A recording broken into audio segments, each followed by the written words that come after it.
No coração da floresta, ergue-se um trono de pedra. Dele emerge uma entidade sombria e sinistra, uma manifestação pura do mal que espalha uma presença maligna por todo o ambiente. É nesse cenário que nossa história tem início, com os pensamentos finais de nosso protagonista, Ira do Culto, que encara o aperto frio da morte. Sua vida, marcada por uma batalha constante contra doenças, chega ao fim de forma frustrante aos 18 anos. Para a surpresa de muitos, ele aceita seu destino com uma serenidade inesperada. Enquanto sua consciência mergulha na escuridão, a sensação de algo roçando seus dedos marca seus últimos instantes. No meio da agonia da morte, ocorre uma transição. O toque evolui, e Ira se pergunta se sente a maciez da grama ou a rigidez de uma pedra. Aos poucos, uma luz suave o envolve, fazendo-o abrir os olhos ao som reconfortante de folhas ao vento. Para sua surpresa, ele agora está sentado sobre uma estrutura de pedra em um local desconhecido. Pergunta-se se aquele poderia ser o lugar onde as almas vão após a morte. O frio do ambiente o faz estremecer, enquanto ele observa ao redor, sentindo o ar fresco e puro. De repente, uma garota misteriosa surge entre as árvores. Seus olhos se arregalam ao perceber algo estranhamente familiar nas roupas que ela usa. Confuso, tenta entender por que o vestido dela parece tão conhecido e, com hesitação, a chama de Atu. Ela o observa com respeito e o saúda como seu rei. Os olhos de Takuto se arregalam ao reconhecer o vestido negro que Atu veste. Ele é idêntico ao da personagem do jogo Eternal Nations. Nesse jogo, os jogadores administram um país e interagem com diferentes facções em um mundo de fantasia, buscando se tornar os melhores por meio de estratégia e decisões por turnos. Atu, agora diante dele, era uma das unidades heroicas do jogo. Para Takuto, o jogo era uma forma de escapar dos dias difíceis presos a remédios, especialmente depois que seus pais deixaram de visitá-lo. Mergulhado nas complexidades do jogo, conseguia esquecer a solidão profunda que o consumia. Ao final, conquistou a impressionante marca de se tornar o jogador número 1 no ranking, ganhando o título de jogador lendário. Seu sucesso se devia, em grande parte, à unidade Atu.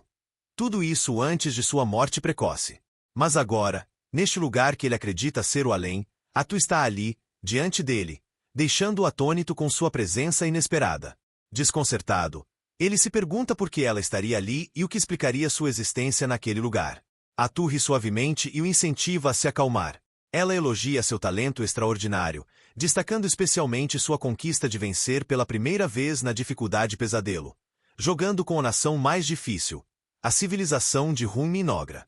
Ela o reconhece como um jogador lendário, o que faz Takuto questionar como ela sabe de suas conquistas no jogo.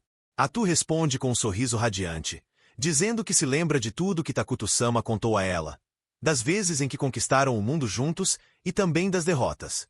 Ela o tranquiliza, afirmando que ele se lembra de tudo sobre ela, incluindo suas políticas e estilo de jogo. Takuto admite que, por ter um corpo frágil, sempre desejou ser como ela.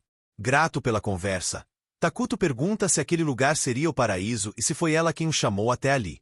Atu responde que não, dizendo que, para ela, aquilo definitivamente não parece o céu. Mesmo ao chegar, o novo mundo já lembrava muito o universo de Eternal Nations. Takuto se surpreende ao ouvir falar sobre um mundo desconhecido. Atu reconhece que pode parecer clichê, mas sugere respeitosamente que Takuto-sama comece uma nova vida ali com ela.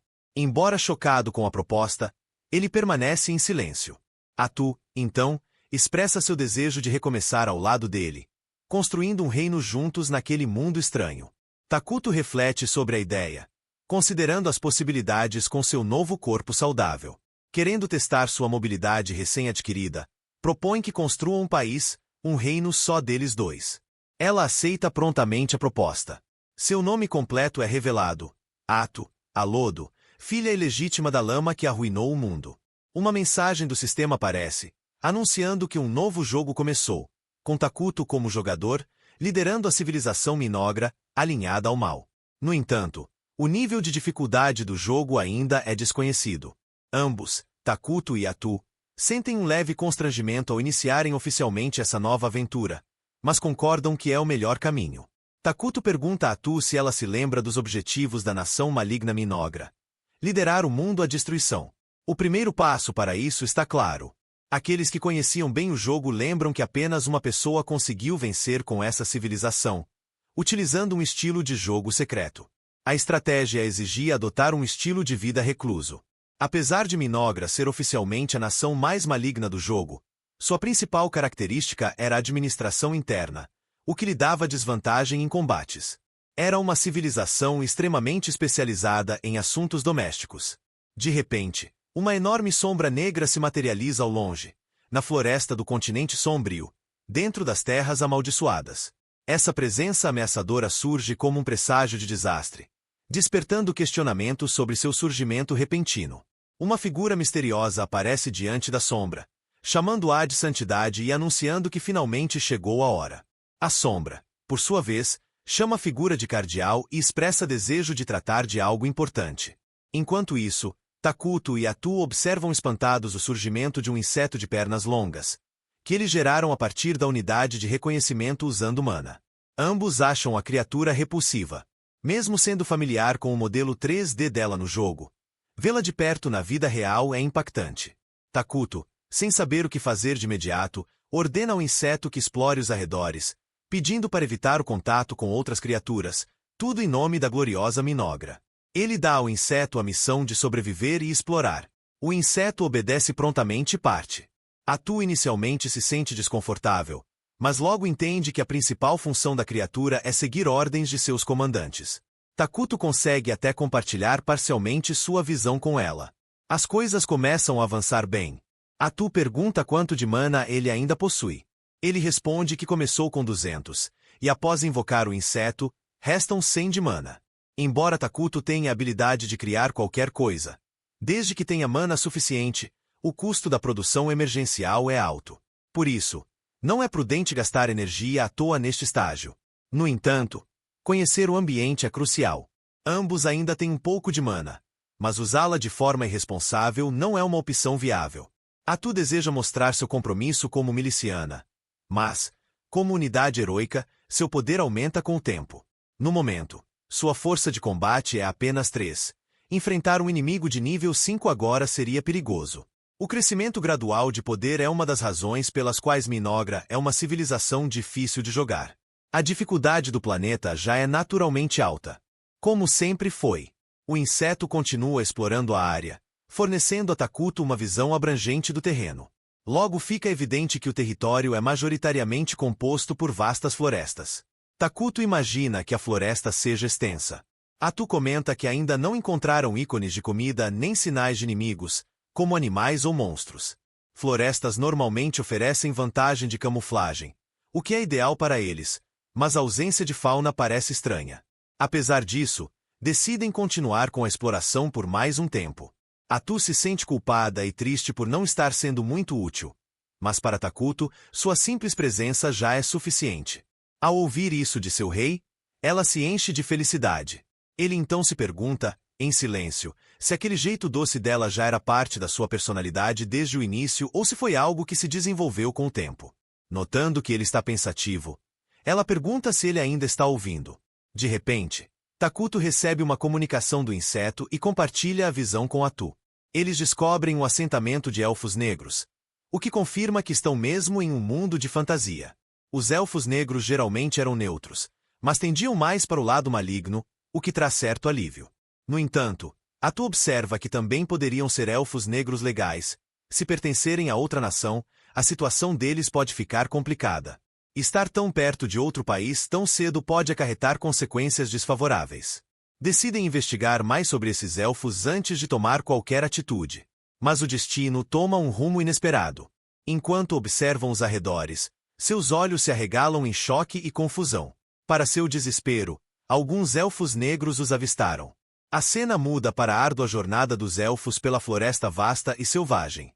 Eles enfrentam duras realidades para sobreviver. A maioria do grupo está à beira da morte, inclusive as crianças, que haviam sido priorizadas na distribuição de recursos. O capitão Gia reflete sobre a situação desesperadora, convencido de que não conseguirão continuar daquela forma. Enquanto pondera, uma voz o chama pelas costas. É Molter, um dos anciãos do grupo. Gia, reconhecendo-o, afirma que, apesar dos conselhos, os problemas persistem. Com pesar, Molter diz compreender, mas insiste para que Gia o escute antes de seguirem adiante, ciente da gravidade da situação. Ele o alerta sobre a floresta amaldiçoada que se estende pelas bordas dessas terras inexploradas. Embora a floresta pareça verdejante e cheia de vida, ele adverte que há uma força perigosa escondida em suas profundezas. Essa presença maligna o enche de temor. Gia, surpreso, pergunta sobre o que exatamente ele quer dizer. A natureza da entidade maligna permanece envolta em mistério. Mesmo assim, Molter se cala, evitando dar mais detalhes, mas enfatiza a necessidade de extrema cautela ao atravessar a floresta.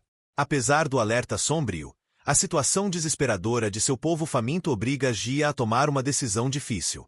Sem querer sacrificar a sobrevivência de sua gente, ele reconhece a gravidade do momento. Para evitar a morte iminente, decide vasculhar todas as partes da floresta em busca de alimento. Embora ciente da estranheza do lugar, Gia desconsidera os avisos como meras superstições. Movidos pela urgência da fome, o grupo avança. Até que, finalmente, se vê diante de Takuto e Atu. O olhar de Gia se fixa em Takuto, a quem ele enxerga como uma sombra completamente envolta em trevas. A personificação do mal em forma humana. Ele cogita se estaria diante de uma manifestação do próprio mal, pois é incapaz de ver além daquela aura sombria. Consciente de que suas escolhas podem definir o destino de toda a sua raça, Gia sente o peso da responsabilidade. Sabendo da importância de suas palavras e gestos, ele se curva respeitosamente diante de Takuto e se apresenta como um elfo negro do clã Mazarama, capitão dos Elfos Negros, Gianagief. Com humildade, pede desculpas por terem adentrado a floresta sem permissão. Atu o interrompe, questionando se ele compreende a gravidade de ter invadido território estrangeiro, e declara que isso constitui um pecado. Pressiona Gia a apresentar uma justificativa plausível para tal violação. Percebendo a tensão no ar, Gia opta por explicar com cautela. Relata a história de seu clã, os Elfos Negros Mazeramu, que antigamente habitavam uma terra no centro do continente Eideragia. Temendo que Atu, tão próxima daquela sombra sombria, possa reagir mal, Gia mede suas palavras com extremo cuidado, tentando acalmá-la. No entanto, sua tentativa produz o efeito contrário. Tanto Atu quanto Takuto demonstram impaciência, exigindo uma explicação mais direta. Ansiosos e apreensivos, Gia e seu grupo se veem em uma situação delicada. Apressadamente, ele esclarece que foram perseguidos e expulsos de sua terra natal. Sem ter para onde ir, buscaram abrigo na floresta. Um sentimento de arrependimento toma conta de Gia ao perceber que sua explicação extensa talvez não tenha transmitido com clareza a gravidade da situação. Takuto, até então calado, demonstra pouco interesse no relato. Mas, de repente, quebra o silêncio, surpreendendo a todos ao falar. Sua pergunta é direta. Como chegaram a esse ponto de fraqueza? A capacidade de Takuto de se comunicar os deixa boquiabertos, pois não esperavam tal reação. Gia, retomando o controle, responde que a perseguição foi brutal e os obrigou a fugir para uma terra desconhecida. Eles encontraram refúgio temporário, mas seus suprimentos logo acabaram durante a jornada. Sem alternativas e tomados pela fome, adentraram a floresta em busca de algo para comer, sem sucesso. Novamente, Gia se sente frustrado por ter se alongado demais, desviando-se da pergunta inicial. Ainda assim, prossegue, revelando o desespero do grupo. Estavam há dias sem qualquer alimento. Movidos pela urgência da sobrevivência, se ajoelharam, implorando por clemência. Mas Gia não conseguia afastar a sensação inquietante de que, mesmo suplicando, poderiam ser punidos por aquele espírito sombrio. Tudo o que Gia desejava era a felicidade e a paz de seu clã. Em seu íntimo, ele se perguntava se desejar sobreviver era realmente um ato pecaminoso. A situação se tornava cada vez mais complexa a cada instante. Inesperadamente, Takuto deixa cair uma maçã diante de Gia. Num gesto surpreendente, ele comenta que a fruta combina bem com carne de coelho. Os elfos, que jamais haviam visto algo parecido, ficam maravilhados com o fruto desconhecido. A maçã exalava um doce aroma e possuía uma umidade e peso que encantavam seus sentidos. Generosamente, Takuto oferece mais maçãs. Ao provarem, os elfos se encantam com o sabor doce e a refrescância da fruta. Ainda assim, Gia os repreende por comerem sem cautela. Para surpresa de todos, Takuto vai além e lhes oferece peras. Gia fica atônito diante da visão desse novo e exótico fruto. Atu o incentiva a aceitar o presente do rei, ressaltando sua importância.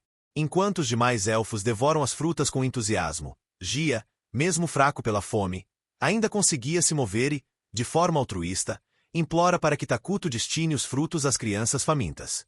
As mulheres e os pequenos do clã, debilitados pela fome, estavam em situação crítica. Gia súplica